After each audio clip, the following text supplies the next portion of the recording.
Hi, this is Josh from Shamma Sandals, and one of the questions we get a lot here is people trying to size their feet.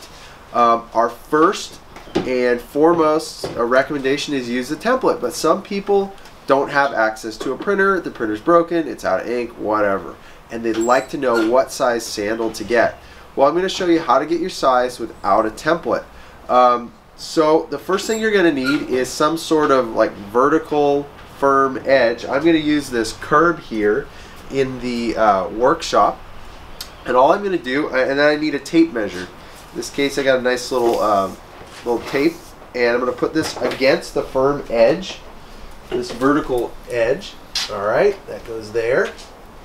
And then what I'm going to do is make sure I want to get the longest part of my foot, and so I want to go from this bone back here, that's why we've got this straight edge, and to my big toe, the end of my big toe. So I'm going to take this measurement. Let's see what we got here.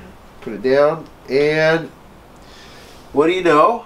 It's right on 12 inches. Okay, so now I know how long my foot is, and we're going to go to the sizing chart and figure that out, what the actual size is going to be next. So here we go. So we found out how long my foot is, like 12 inches. And now we're going to go to the Shamma home page, and I just want to show you where to go. It's right here at the top of the page. It says find your size. Just click on that.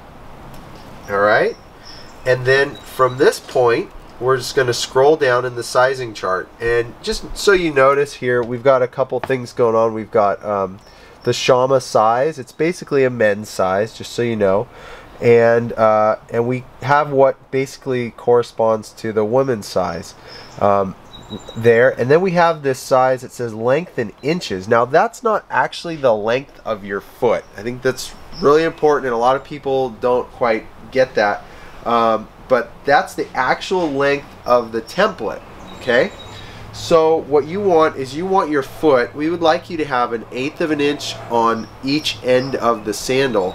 That means whatever measurement your foot is. So in my case, my foot is 12 inches, so it should be an extra 1/4 inch. So I want a template that's 12 1/4 would be ideal for me. So we're going to look through the chart, see if we can find it. It's not a size 4, I can tell you that. So all the way down here at the bottom, it says size 14, 12.25 inches. So I wear a 14 in Shammas, and it's perfectly represented there on the chart. So what you want to do, find a straight edge, put the ruler up there, put tape measure, whatever, find the length of your foot, add 1/4 inch, and then go to the chart, and that's how you're going to find your Shamma size. I hope that was helpful. If you have any questions, please send them to contact@shammasandals.com, and we'll get back to you as soon as we can. Have a great day.